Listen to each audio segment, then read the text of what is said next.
I'm 84 years old, and I finally know why my marriage failed. It took me 60 years and a box of old memories to understand. My wife Eleanor left me because I loved her like an engineer. I built her a prison of perfect logic and called it a home. Let me tell you what happened. It started in 1959. I was 22, an engineer. I believed everything was a solvable equation. Then I met Eleanor. She taught art, all color and feeling.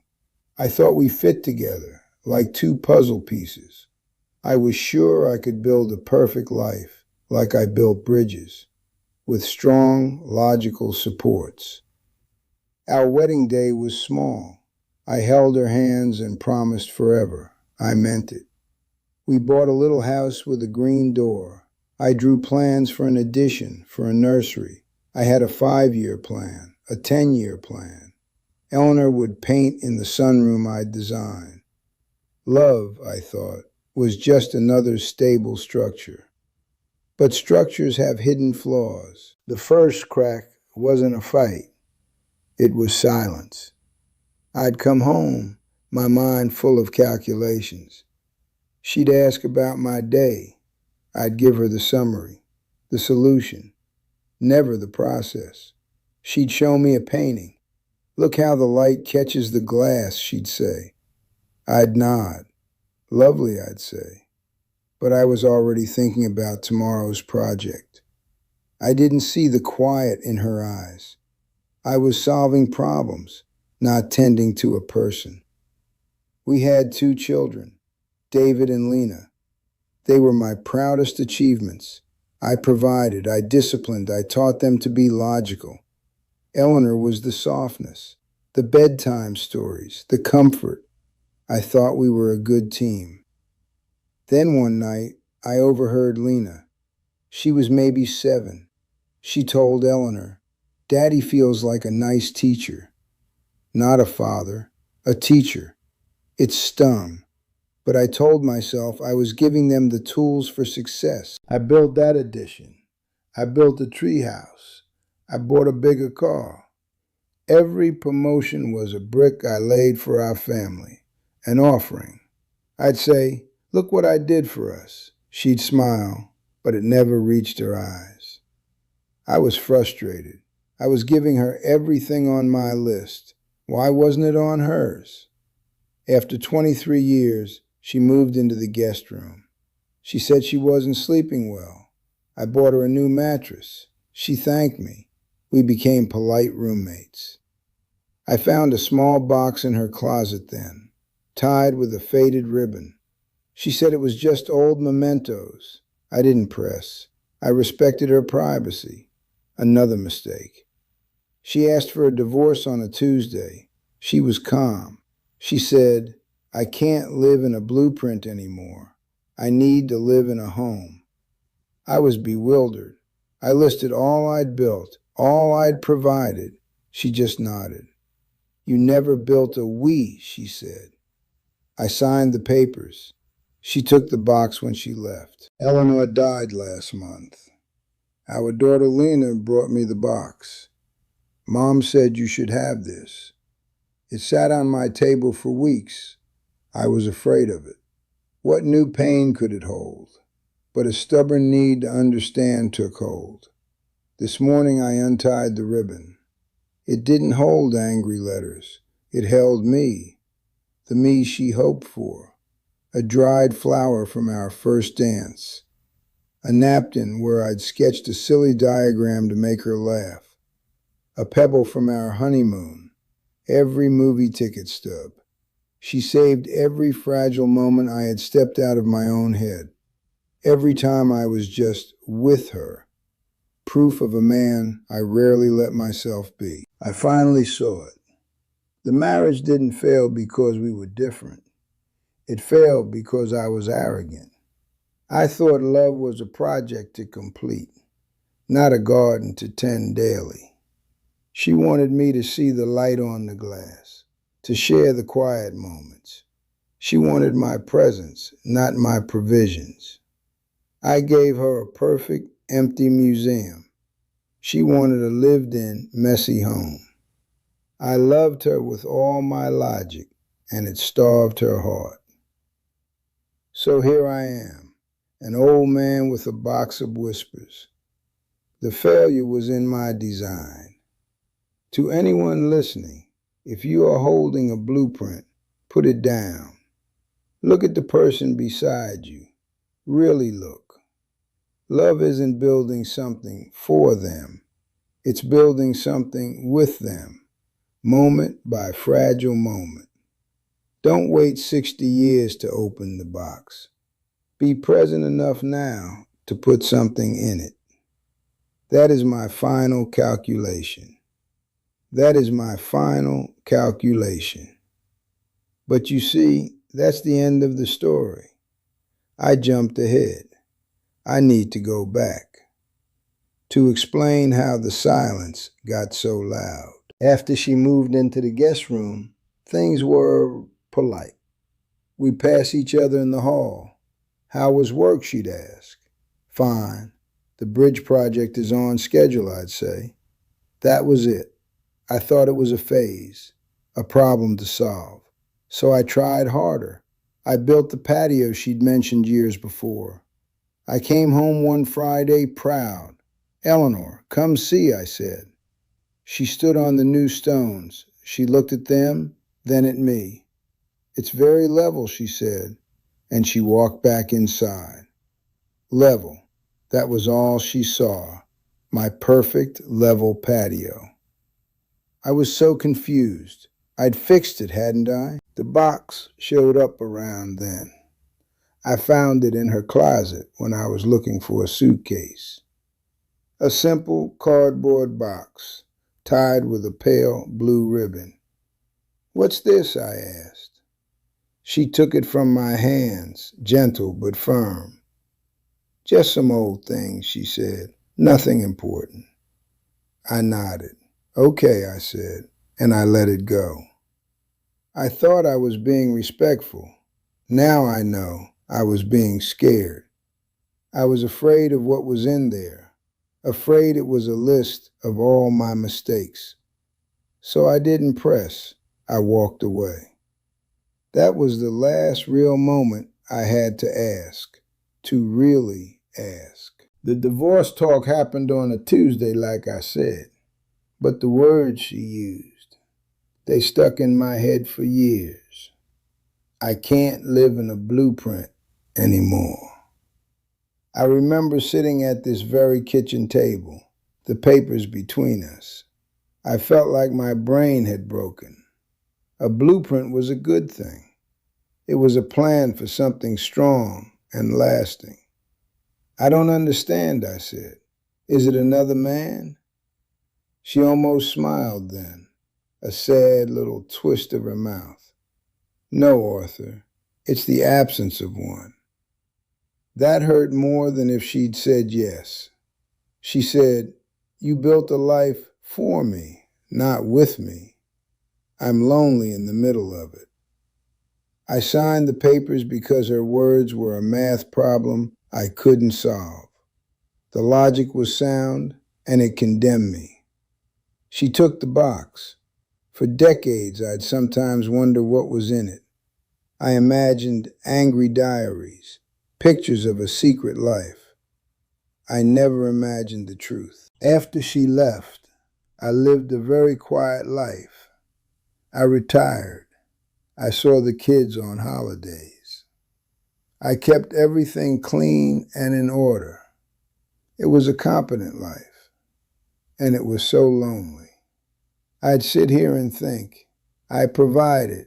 I was faithful. I was reliable. It was my mantra, my defense against the quiet. But the quiet always won. Then, last month, Lena came over with the box. She set it on the table. Mom wanted you to have this, she said. She looked at me, her eyes soft like Eleanor's used to be. She said you'd know when to open it. I was afraid. At 84, You think you're done with pain. You think you felt it all. I was wrong. It sat there for weeks, a little square of the past. This morning, I made my tea. I sat down and I just untied the ribbon. The paper was brittle. The box wasn't heavy. I lifted the lid, and I saw the dried flower first, a little white rose, brown and fragile, from her corsage at our wedding dance. I remembered holding her, how she'd laughed when I stepped on her toes. Under it was a napkin from the diner where we had our third date. I'd drawn a silly diagram on it, explaining why her ice cream was melting faster than mine. She'd laughed until she cried. I'd forgotten that. I kept pulling things out. A smooth gray pebble from the beach in Maine. Every single movie ticket stub in order. The Sound of Music, Butch Cassidy, The Sting. I could see us sitting in the dark, her hands sometimes finding mine. A pressed four-leaf clover, a recipe card in her writing for my favorite stew. It was all there, every tiny, tender thing. She had been the curator of a museum dedicated to a ghost, the ghost of the man I could have been. I spread it all on the kitchen table. My hands were shaking. I felt like I was looking at someone else's life, a better man's life. And that's when it hit me. This wasn't her box of memories. It was her box of evidence, proof of life. She had been collecting these moments like a scientist collecting samples, trying to prove a theory, that I was in there somewhere, that the man who sketched on a napkin and saved a pebble was the real man. And for 60 years, I had been proving her wrong. I sat there for a long time. The sun moved across the table. I picked up the napkin. The ink was faded. I could barely see the silly diagram. I remembered her laugh that day. It was a full, bright sound. When was the last time I'd made her laugh like that? I couldn't remember. I tried to think of the last real conversation we had, not about the kids or the bills or the house, a conversation about nothing, about everything. I came up empty. That silence I'd created was absolute. It had swallowed everything. Here's the thing. I thought I was being strong. I thought providing was love. I thought a solid roof and a good school were the answer. But she didn't need an answer. She needed a partner. She needed me to be confused with her sometimes, to be scared with her, to just sit and not have a plan. I never did that. I always had a plan. I had a plan for our retirement, for God's sake. And she died in an apartment alone. That thought broke me. I put my head in my hands. I cried. I'm an old man, and I cried like a child. It wasn't a loud cry. It was quiet and deep. It hurt my chest. I cried for her, for the lonely woman saving ticket stubs. I cried for me, for the fool who thought bridges were more important than people. I cried for all the years we wasted, all the years I wasted. I looked at the artifacts again. They weren't just things. They were accusations. Each one said, "You were here. You were present this day. Why couldn't you stay?" The man in this box was a visitor in his own life. He'd drop in, leave a souvenir, and go back to his calculations. She kept waiting for him to come home for good. He never did. I finally understood the cost. It wasn't just a failed marriage. It was a failed life. My life. I had everything. A woman who loved me enough to save a pebble for 60 years. 2 children, and I had missed it. I was so busy building the setting for a life that I never lived the life itself. I was the ghost, not her. The understanding settled on me. It was a heavy, cold weight. It was the truth, and you can't argue with the truth. It just is. I had loved my idea of a family more than I loved my family. I had loved the project of us more than I loved her. She knew it. She felt it every day. And she packed it all away in a box, tied it with a ribbon, and waited for me to finally see it. I'll never forget what she said when she left. You never built a we. I get it now. A we isn't built with lumber and logic. It's built with shared silences that aren't empty, with stupid jokes on napkins, with holding hands in a dark movie theater for no reason. I didn't build that. I didn't know how. I thought the we was the finished house, but the we is the hammering, the mistakes, the laughter, the mess. I gave her a clean, quiet museum, and she suffocated in it. So I sit here, an old man at a table covered in the past. The pain is real. It's a simple, clean pain. There's no one to blame but myself, and in a strange way, that's a relief. The equation is solved. The variable was me. I was the flaw. I was the flaw. And knowing that, finally, is a kind of freedom. The blame stops here with me. It doesn't travel back through time to haunt her. She carried enough. This is my burden to hold, and in holding it, I can finally put it down. Here's what I learned, sitting here with these fragments of a life I barely lived. Love isn't a structure you admire from the outside. It's the worn spot on the floor where you always stand to do the dishes. It's the inside joke that makes you both groan. It's not the grand vacation. It's the shared sigh over a stacked sink. I was so busy drafting the permanent, monumental thing that I missed the temporary, beautiful everything. I thought love was in the providing, the mortgage paid, the car reliable. But love is in the receiving. It's in letting her see my worry, my uncertainty.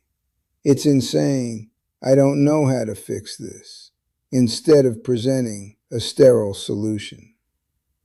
I denied her the chance to comfort me, and in doing so, I locked her out. My advice is simple, though I know now simple things are the hardest to do. Put down the blueprint, today. If you're my age, looking back with regrets, don't just look, speak them. Tell your children, your friends, the empty chair. Say the words out loud. I was wrong. I missed it. There is a shocking power in that. It doesn't rewrite history, but it changes the air in the room you're in now. If you're younger, with a partner beside you, stop performing. Just be there. Your presence is the only gift that matters. Don't ask about their day. Ask about the moment in their day that made them feel something, anything. Look at the painting. Really look. See the light on the glass. And say nothing for a minute. Just see it together. That silence, when it's shared, isn't empty. It's full. You still have time. Maybe not decades. Maybe not even years. But you have this moment, right now. And now is enough to begin. It's enough to put down the calculator and pick up a pebble from a walk. It's enough to save a receipt from a coffee you shared. Start your own box, not for someday, but for today. Fill it with the proof that you are here, fully here, in your own life. That is the only project worth your energy. I'm recording this because silence failed me. If my story resonates with you, if it stirs something, don't let it fade. Subscribe to this channel. Turn on notifications. It's a small thing, but it means these words might find someone else who needs to hear them before it's too late. If this made you think of someone, share it with them. Not as a criticism, but as an offering, a conversation starter. Leave a comment below. Tell me, what's one small, fragile moment you remember saving or wish you had? Your story matters, but mostly, just take this from an old man who solved for X his whole life and found the answer was always in the unsolvable, beautiful mess of being human. Be present enough now to put something in the box. Thank you for listening.